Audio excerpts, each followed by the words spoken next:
Ramna park ঢাকার রাজধানীতে হচ্ছে এই রমনা পার্ক, যা অবস্থিত শাহবাগের পাশে। রমনা পার্ক অনেক সুন্দর একটি গ্রাম্য পরিবেশ। আপনারা জানলে অবাক হবেন, এই রমনা পার্ক প্রত্যেকটা দিন সন্ধ্যাবেলা ঢাকার আশেপাশে প্রচণ্ড মানুষ এসে থাকে। এছাড়াও এই পার্কটি সবার অনেক ভালো লাগে। যারা যারা এই পার্কে এসেছেন তারা অবশ্যই জানেন, বর্তমান সময় এই রমনা পার্ক প্রচুর পরিচিত এবং ভাইরাল। সত্যি কথা বলতে এই পার্কে ছোট বড় সবাই আসে সন্ধ্যার পরে ঘুরতে। রমনা পার্কের আশেপাশে যত মানুষ আছে তারা একটু সুযোগ সময় পেলে অবশ্যই এখানে ঘুরতে আসে। সত্যি কথা বলতে এই পার্কটা সবারই অনেকটা পছন্দের। এই পার্কে অনেক সময় দেখা যাচ্ছে ঢাকার দূর দূরান্ত থেকে মানুষ আসে ঘুরতে। এছাড়াও এই রমনা পার্কে আপনি চাইলে ফটোশ্যুট ও ভিডিও করতে পারবেন। এখানে ফটোশ্যুটের জন্য লোক থাকে, টাকার বিনিময়ে তারা ছবি তুলে দেয়। আরও শুনলে অবাক হবেন, এই রমনা পার্ক কিন্তু অনেক পুরনো একটি পার্ক, যা ঢাকার শাহবাগের সাথে। আপনাদেরকে একটা কথা বলি, এই পার্ক সত্যি কথা বলতে সন্ধ্যার পরে যখন আপনারা ঘুরতে আসবেন তখন দেখতে পারবেন এখানে প্রচুর ধরনের সোশ্যাল মিডিয়ার লোক। যেমন যে সকল প্ল্যাটফর্মে মানুষ রিলস তৈরি করে তাদেরকে সবথেকে বেশি এই সময়টায় দেখা যায়, কারণ এখনকার সময় বাংলাদেশে এই রমনা পার্কটা খুবই ভাইরাল।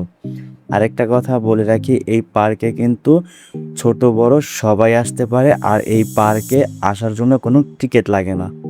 আপনারা ঢাকার বাইরে বা ঢাকা থেকে যে প্রান্তে থেকে ঘুরতে আসুন না কেন, এই পার্কে কোনো টিকিট প্রয়োজন হয় না। আরেকটি কথা আপনাদেরকে বলে রাখি, সবথেকে বেশি মানুষ হয় সন্ধ্যাবেলা।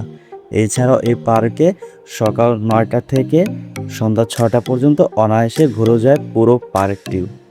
আরও একটি কথা আপনাদেরকে বলে রাখি, এই রমনা পার্কটি কিন্তু অনেক পুরনো, বলতে গেলে ব্রিটিশ আমলের একটি পার্ক। সত্যি কথা বলতে এই রমনা পার্কটা কিন্তু এক সময় এরকম ছিল না।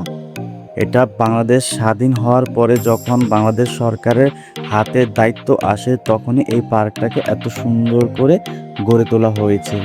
এছাড়াও এই রমনা পার্ক কিন্তু ব্রিটিশ আমলের আগে ছিল একটি জঙ্গলের মতো। অবশ্য বলতে গেলে একটা জঙ্গলই ছিল।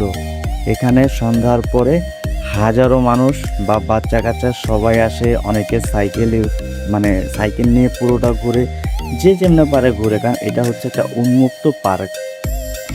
এছাড়াও এই পার্কে যদি ঘুরতে গিয়ে আপনি ক্লান্ত হয়ে যান, অবশ্যই এখানে ছোট ছোট ক্যান্টিনের মতো করা আছে, খাবার দাবার সমস্ত কিছু এখানে পাওয়া যায়। আপনারা চাইলে ভিতরে ক্যান্টিন থেকে খাবার দাবার কিনে খেতে পারেন। এছাড়াও খাবার দাবার সাথে করে নিয়ে এসে এখানেও খেতে পারেন।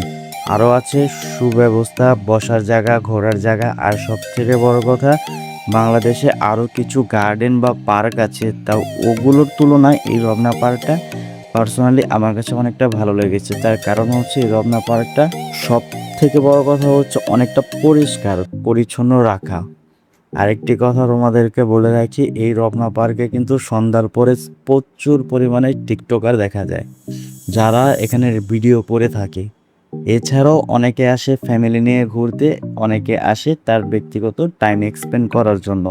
যাদের বাড়ি এই রমনা পার্কের আশেপাশে তারা তো সবই জানো।